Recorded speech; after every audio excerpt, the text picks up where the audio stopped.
Break-Trodden Vlogs.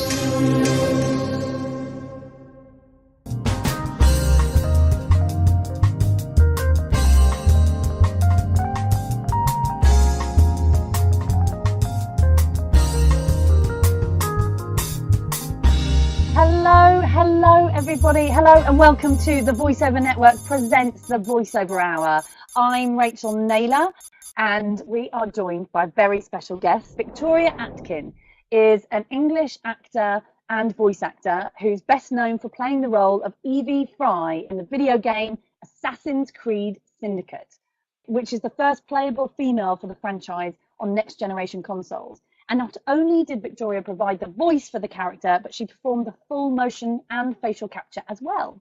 Victoria's performance as Evie has been highly acclaimed in the gaming world, and since she has continued to voice some of the biggest franchises, Victoria has voiced for Titanfall 2 and Middle-earth: Shadow of War. It's Malin and Skeluli in Horizon Zero Dawn: The Frozen Wilds. As well as being an on-screen actor. Victoria played Jason Costello in Hollyoaks. Yeah. Yep. And lots and lots of other things. So welcome, Victoria. Thank you. What an introduction. Thank you. Yeah, very happy to be here. Thank you for joining us. Of course, I wouldn't miss it. Yay, wonderful to have you here. So, I like your mug, by the way. We just had a mug. I did it on purpose, yeah. I did my gaming mug. When you do these video games, they give you lots of free things, or Comic-Cons, you get lots of things, and my kitchen has numerous video game mugs. Oh, nice. Good stuff. Wonderful. Well, it's great to have you here. And you're joining us from Los Angeles. Yeah, I'm at my apartment in Los Angeles right now, so it's waking up time and the sun's coming out. It's going to be another beautiful day. How long have you been living out there? Been back and forth for about 5 years now. Yeah, okay. So. And you're originally from? I'm from Hampshire. Okay. Originally, yeah. So that's where I grew up, but been all over the place. Obviously, for Hollyoaks, I lived in Liverpool and what else? Yeah, it was in school at London, the Royal Central School of Speech and Drama. Yeah. So I've been all over the place really, and my father lives in Yorkshire, so I get up there quite a lot too. Excellent. So tell us, how did you first get into acting? Well, I always think this is. I never really decided. It was just already decided. As soon as I was tiny, I was always putting on, shows for anybody that would watch, family and friends, and then I pursued it as there wasn't anything else that I really wanted to do. So at 14, I did a production of Annie at the Wimbledon Theatre with a group called Songtime Theatre Arts. So that was no way. Did you go there? Did you go there? God, yes. We knew each other from there. Yeah, I got Songtime. Funny that we've never had this conversation. Wow. Well, it's not something that generally comes up. No, you were in Annie. I was never in Annie. I was in Bugs Malone. Oh, okay. Maybe you knew my cousin. I don't know. We won't go on ages now, but maybe I don't know where we were on this. Did you come to Isleworth for the Blues? Yeah, I did come to Isleworth for the rehearsals. Oh my God, that's so funny. That's so crazy. Yeah, we had a drive. My dad and my mum and dad used to drive us on a Friday night up to Wimbledon or Isleworth or wherever it was that we were supposed to. How funny. Anyway, I'm sure everybody's really excited about this. Did anybody else go to Songtime? We're just going off on one. But yes, sorry, go on. So yes, musicals. Yeah, and then I just had a love of musical theatre really. I really do have a love of music too. So pursued musical theatre and did that. Did performing arts. I went to the University of Chichester, and then I did a master's at the Royal Central School of Speech and Drama in music theatre. Oh, wow. So that was that. And then I thought, how do you become an actor after you do all the training, right? Yeah. What happens when you graduate? And I don't think anybody has the answer. No. So for 6 months, I just was extremely poor and thinking, how do I do this? Nobody tells you what to actually do once you graduate. Oh, it's so hard coming out of drama school. Any drama school students watching, I feel for you. As it Yeah. is, they don't prepare you really, do they? You spend, a couple of years being, looked after and everything's there for you, and then you come out and you're like, what? I know there's things for you to do. You have to do dissertations, or you have to prepare repertoire, or, there's all these things to do. And then it's like, okay, well, what do I do? And it's just me to schedule myself. Mm, wow. And then so your first big role was Hollyoaks. Yeah, I did a really cute, I had blonde hair at the time, so I did a cute production of Cinderella. So I played Cinderella Ah, for a really sweet, beautiful theatre company called the Globe Players, and they tour around schools, and so we carried all the set and got to kiss a prince every day for a few months, so that was great. And then yeah, and then I finished that and was auditioning and getting very close to different bits and pieces. And then the call came for Hollyoaks to go up and do an audition. And they'd already cast the part a couple of times and they couldn't find the right actor for the job. And then little old me showed up. So, yeah, things really started to change after that. It was yeah, great. it's a big show. Mm. Yeah, I'm very grateful for those guys and for that opportunity. It was really quite a baptism of fire being on that show and playing that character, but I wouldn't change it. It was really great and an amazing training ground as well as an actor. Mm. And so, just for those who don't know, so the character that you played was Jason, who became Jasmine. No, it was the other way around. It Uh, was a young teenage girl. Oh, It was a okay. I haven't. 15-year-old I didn't watch it. girl. So No, it's okay.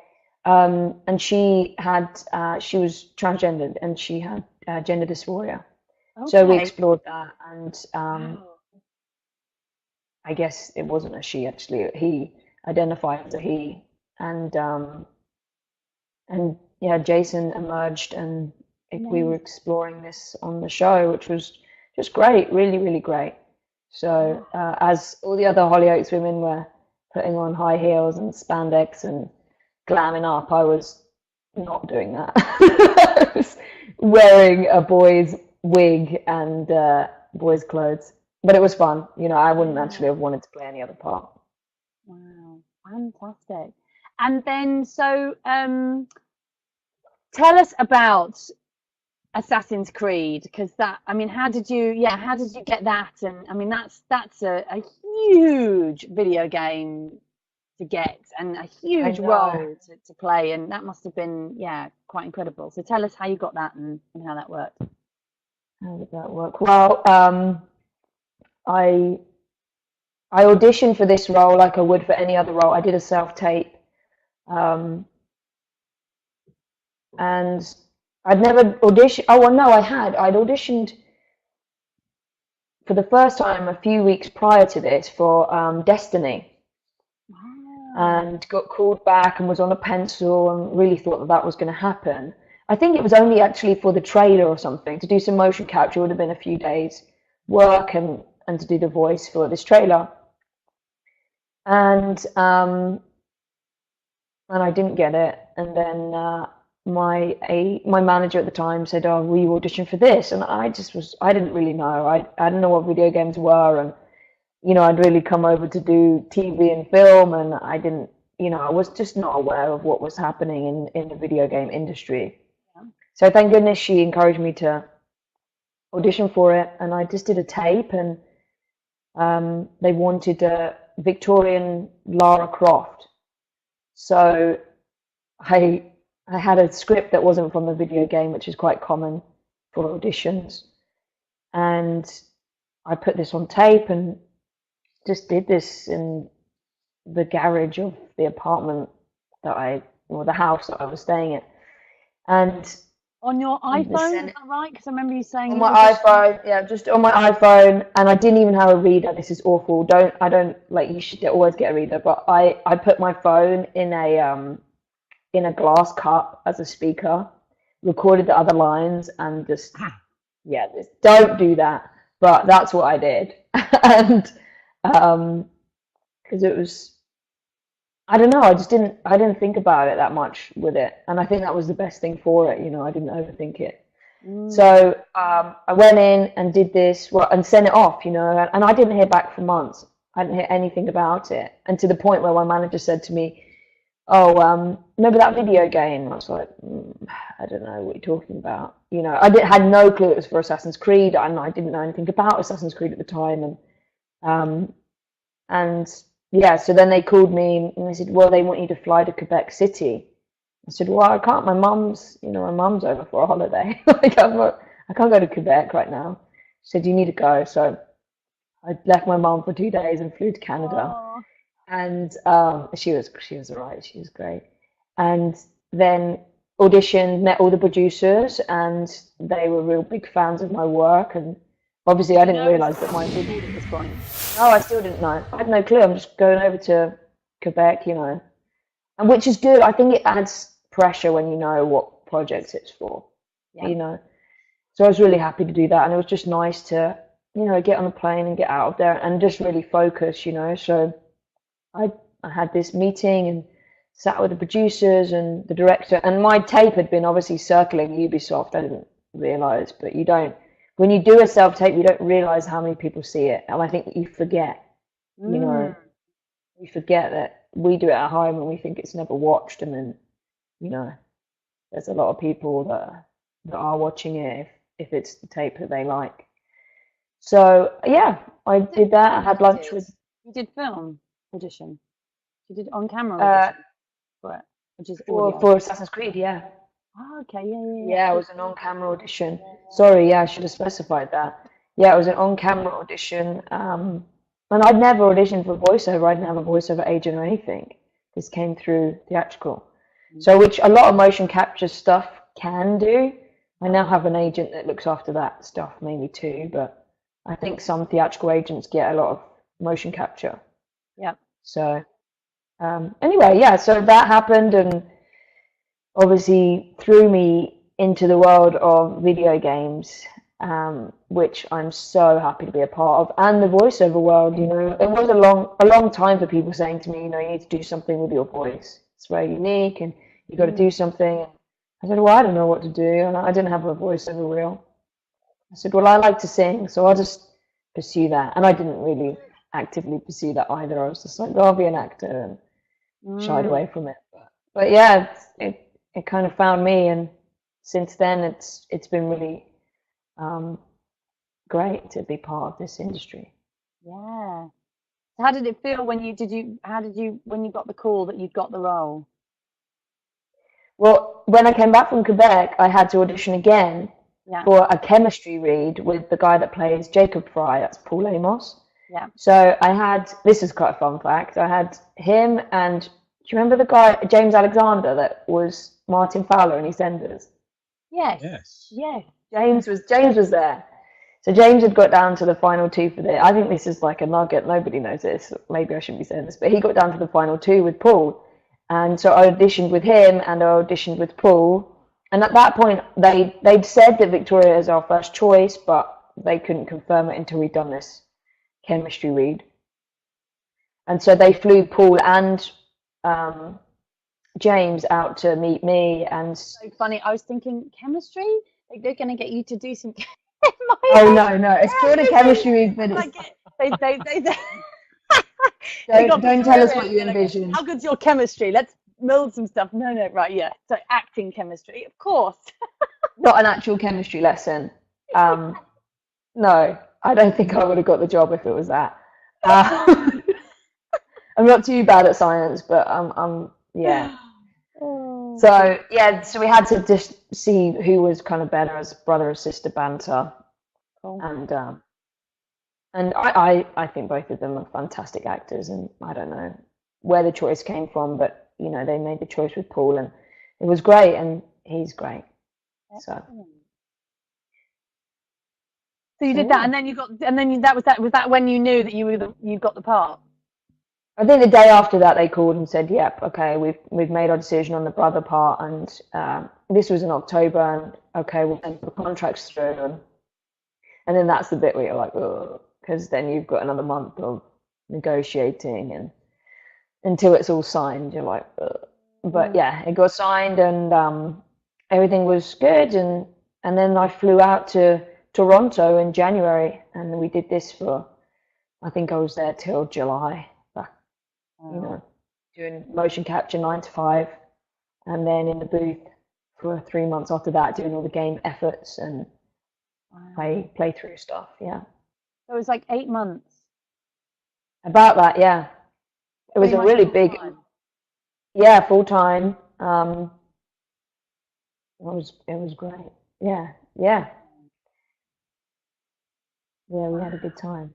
Wow. And what's been your kind of favorite part of being, you know, part of that video game? What's been your favorite? Because obviously there have been lots of elements to it and lots of fun things that you've had. I think that, well, the motion capture I adore, because for me it's a hybrid between TV and film and theatre. Yep.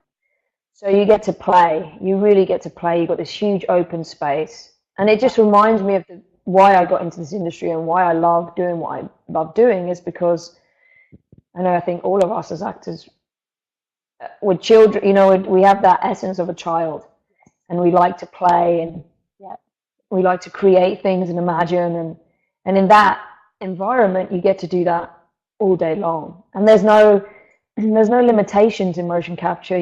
A stick is your sword, and you know, you put tape on the floor and this is your house and this is a train, and you really have to live in imagination, which doesn't suit every actor. You know, a lot of people need a script and they need all these other elements to bring the character, but I think this is where the baseline is. You know, you have to have that imagination. So I relished it. I had great fun, and then they bring in your playmates of all these other great actors, and it's fun, really fun. So I like doing that. I liked some great actors from England came over. Jazz Deal plays Henry Green in it.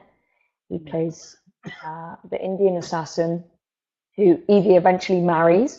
So that's cute. There's a little romantic arc through that. And then Sam Crane came over and played Frederick Aberline, and Sam's wonderful. He's just finished with Mark Rylance on Broadway. So we had a real high caliber of actors come over for this, and I think maybe motion capture and voiceover gets not a bad rep, but they don't, you know, but they really invested in this in good talent, and I think it paid off. It pays off, and the industry is recognizing now that, you know, skilled actors can really help make a game of a different caliber. Definitely. Yeah. It's such an exciting part of the voiceover industry, and it's just growing and growing. And yeah, absolutely. In terms of, you know, a great voice acting performance, an acting performance can make or break a video game. Really can.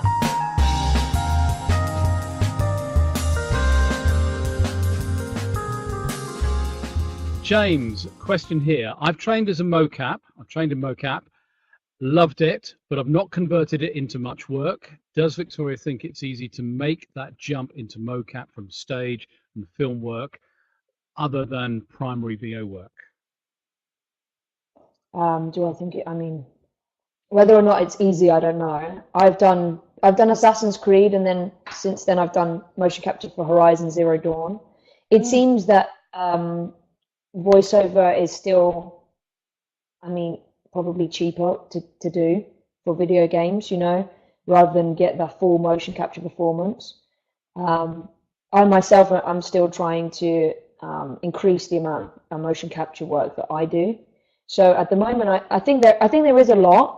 A lot of the stuff goes to stunt people too, which is not somewhere that I wanted to train. But there's a lot of motion capture stunt work, which my friends that do more motion capture are stunt artists as well. So I think it's definitely possible, and I think if you have a stage background, it's ideal. I think this is exactly what the grounding that you need to have.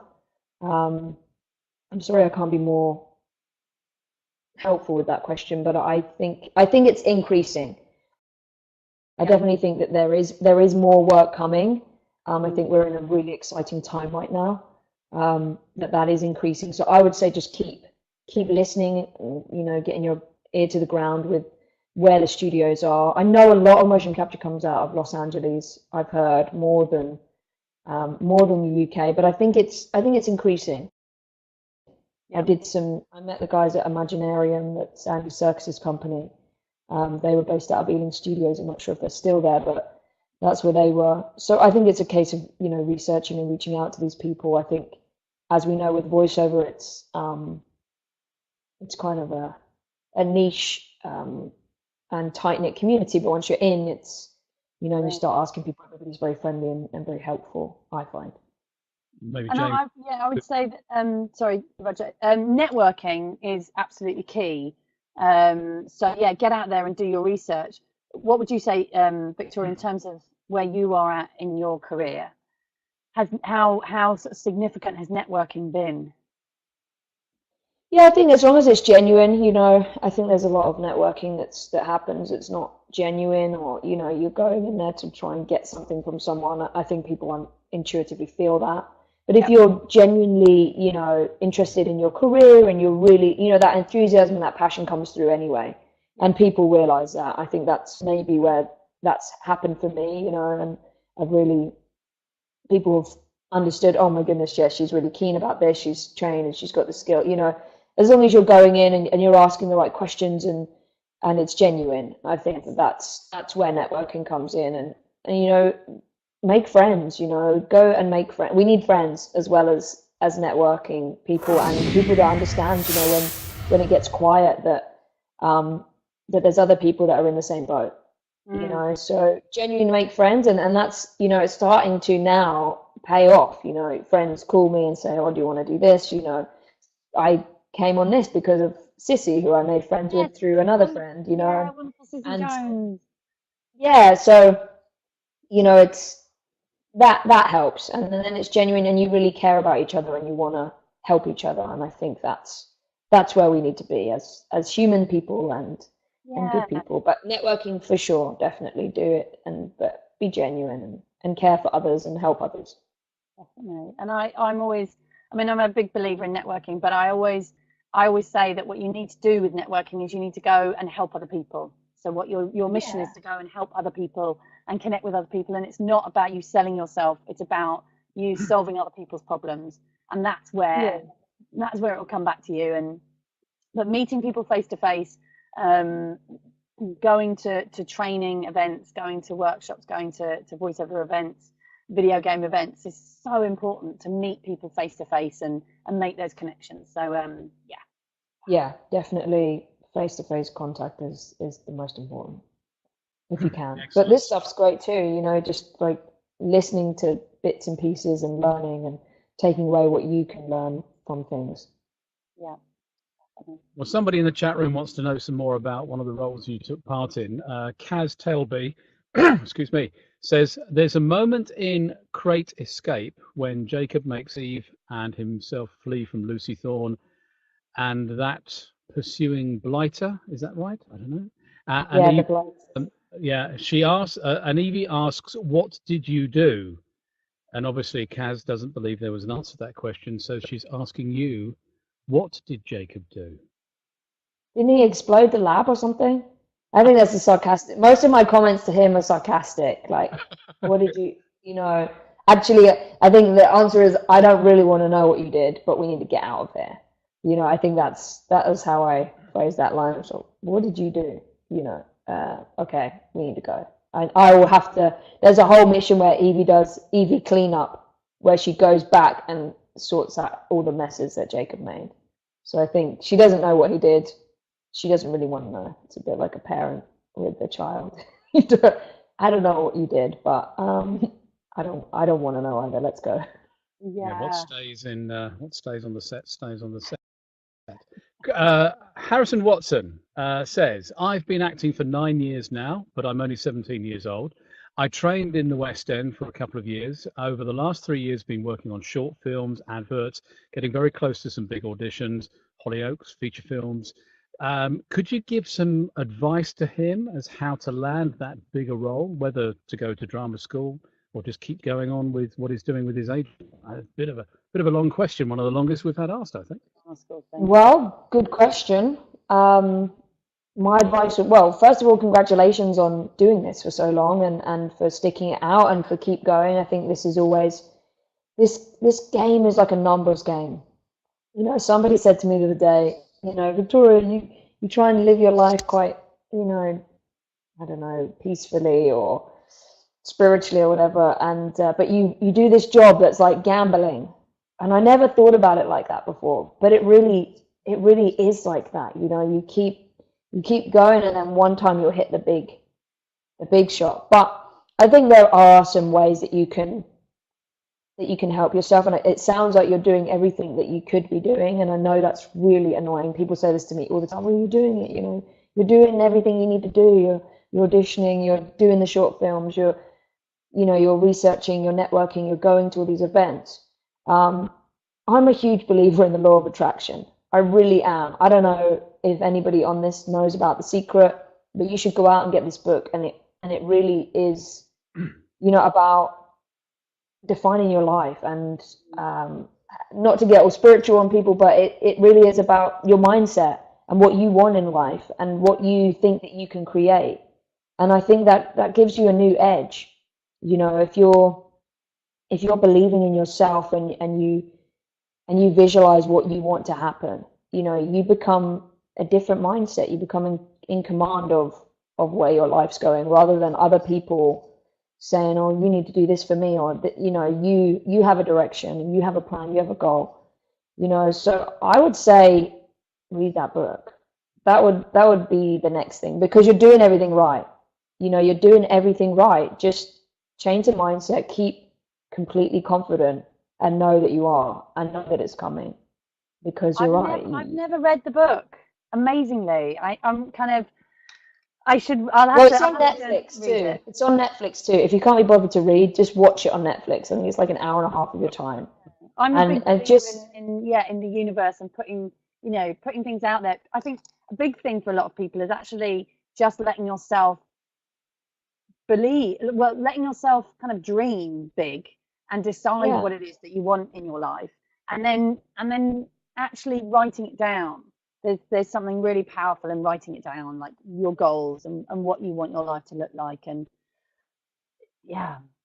this is really key. I do a talk with the master students at the Royal Central School of Speech and Drama sometimes when I go back, and I always say that the one thing that perhaps made me stand out from my peers, it definitely wasn't my talent, because I was around extremely talented people, you know, and yes, I am talented, but these people were incredible, you know, that they were amazing musicians, incredible singers, and if anyone to like come in, you know, I didn't get any interest from our showcase, but nearly everybody else did. But now, out of most of the people on there, I'm the person that's working, you know. And I think this came down to, well, it doesn't matter about that, but it came down to the fact that I had a plan and I had a goal, and I wrote this thing down. And we were forced to do a personal development plan for 5 years. And I'm not sure, but I'm pretty certain that nobody took it that seriously apart from me, you know, and continued it, you know, just continued that plan. And I still have it today, of what I want to do in the next year, next 5 years, next 10 years.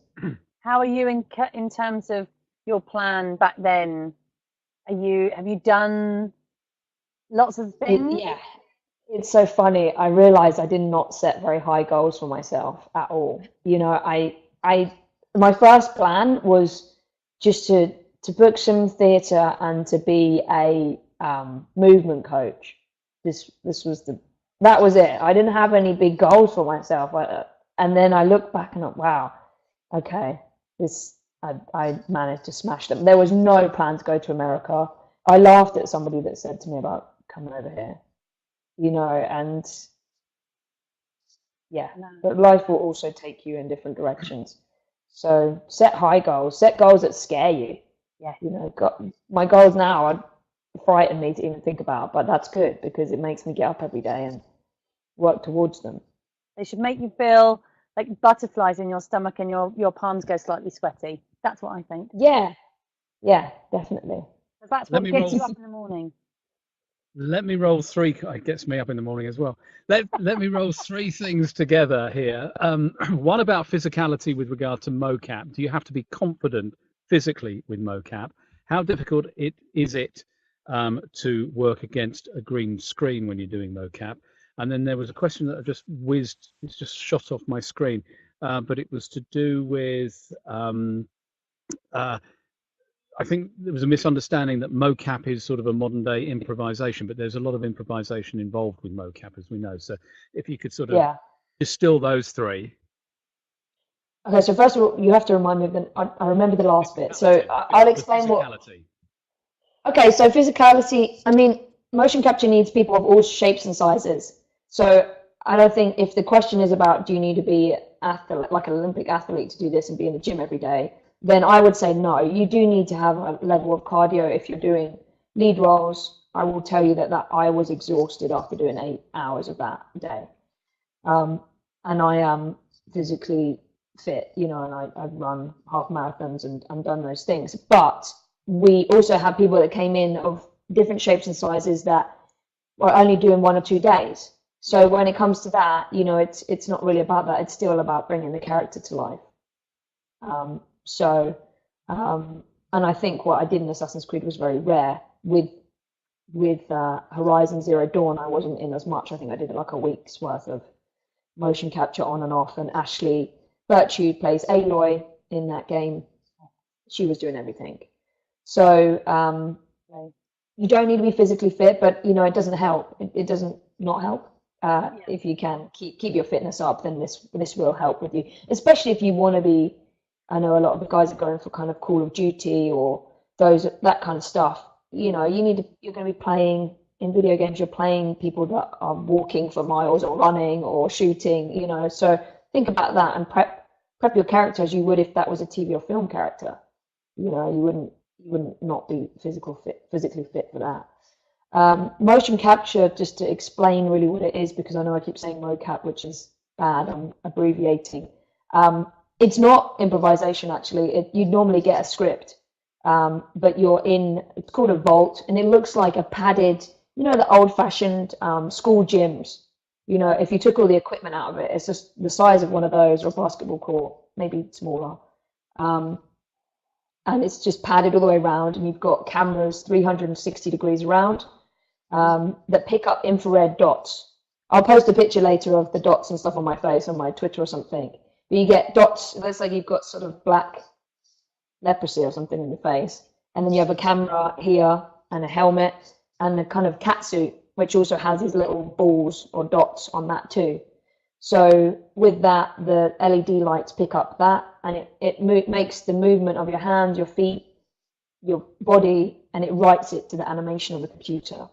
That's kind of so yeah. Does that answer that question? I think that answers it. And I'm going to just bunch another group together because a lot of people are asking about your first role. Was it your first role with an agent? Was it with games or theatre? There's also, do you need to have an agent to be able to get into mocap and to gaming? There's lots on the similar theme about, you know, using, you know, an agent to get where they want to go. Mm-hmm. Well, I have a nice, interesting story. And so when I came out of drama school, I didn't have an agent. I got approached on Casting Call Pro at the time. I don't know if is that still going on? Yeah. So I had that at the time, and a little small cooperative agency called Rosebery Management, who I adore. They are a cooperative agency they were based in Hoxton Hall, but I think they've moved now. But anyway, it's all run by actors. So you put each other up for the roles, and so I did a little audition for them, and they said, yeah, come join us. So I got Cinderella from them, and I got Hollyoaks through them. And that came, I mean, everybody was like, why are you going with a cooperative agency? Like, they're not going to help you. You need to be with, you know, the big agents. That's not going to do anything. And I think if you want something bad enough, you know, it finds you. You know, you just got to keep moving forward in that direction. So I was with a cooperative agency. My motion capture Assassin's Creed came through my manager in LA, which I wasn't with a big voiceover agent. I wasn't with a motion capture agent, which I don't even know if they specifically exist. It's now my motion capture is looked after by my voiceover agent. But I would say that you do need to get an agent if you can. You know, I would say, but it needs to be the right person, and it needs to be somebody that cheerleads you. And if it's not working, you know, nobody's going to get offended if you move to another agent. You know, this is part of the business, and I think as actors we're really loyal and really kind, sensitive people, and we get upset if we have to move or we have to do these things. But you know, it's your business. You know, I spoke to a kid once who was with an agent, and they were asking me these questions, and said, "Well, Victoria, I haven't been out for a year," and I said, "Well, you need to move. You know, that's a year of your career gone." So, or have a conversation. You know, you need to have this communication and conversations.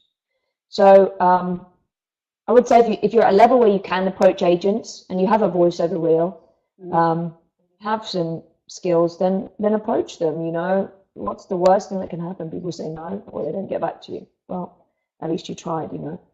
So just keep going out there doing that. And I think there's many sites that you can audition for voiceover from home and approach people. I think the voiceover motion capture industry is easier to access than perhaps major feature films in some ways without an agent. So again, it's make friends employ friends, and do that and get out there with that. Fantastic. Cool, good stuff. Roger, were there any more questions that came through? A lot about there was an awful lot about agency. There was a lot about first experiences as a mocap and etc. But I think we covered the basics. I think and I think that there is a lot of work. I mean, there are a lot of indie devs out there in terms of in the video game world who want to work with voice actors. So there is stuff that you can do. You can reach out, and I would just, you know, get out there, contact companies, network. And video games is still fairly new in the voiceover world, and a lot of the agents are still voiceover agents. They're still finding their feet with video games. So if you can go into the agents and say, look, this is your thing, I think that puts you in a different category to a lot of voiceover artists who've been in the industry for a long time, who do a lot of commercial and promo and that kind of thing. So I think even with even the fact that people are on this call right now and we're talking about this, I mean, you're still ahead of the game, because most people don't know about it, you know, people or know that it's a job, you know, or know that you can do a career with this. You know, I still find that there's so many great areas, and I'm learning too, you know, my agent's learning and the unions are learning. We're at this really, I mean, it can feel sometimes unstable because people are trying to figure out, you know, rates of pay and all these different things and the rules and the residuals and all this stuff. But it also means that we're at the beginning of it, you know, and that's a great place to be. Definitely. Now is the time to get into video games. Definitely. Absolutely. And I'm going to talk about some stuff in a sec. But just what would you say is what's the best thing about working in video games? The best thing. Video game characters. You get to play, and you get to make up great characters. The other day I had to do a Scottish dwarf. That was great. That was really fun for a game, and a pirate, and all these just fun extreme characters. Yeah. Just you can't playing. talk about until the NDAs are out. Oh yeah, I'm working on 2 video games at the moment. I was a Cockney Fox the other day. That was Cockney fun. Fox? Yes. I think that should just be your username in everything. That's great. Very fun. And it was like proper, you know, she was a proper kind of, rough, it was fun. It was really good fun, kind of gangster. It was good. That's great. That's really great. I love that. Yeah, I don't know. There's so many different characters, but I think also knowing your voice. I was doing a project the other day, and I always seem to do kind of strong, like warrior, assassin, kick-ass, like badass women. And then they said, can you do the voice of this fairy? And I said, oh, I don't know. And they played me a clip of it. And I said, no. I said, I know my range. I said, I'll give it a go. And I did it. And they were like, right, okay, we're not going to do that character. Yeah, that's exactly what I thought. I don't think this high-pitched fairy is my range. But somebody else can have that job, So just playing, any chance I get to play and get paid for it, I'm happy. Yeah. I'm happy as I can be. Victoria, it's been so wonderful having you on the Voiceover Hour. It has been an absolute pleasure. I've had a great time, and it's so nice to meet new friends online with the Voiceover Network, and I really hope that I will be back in London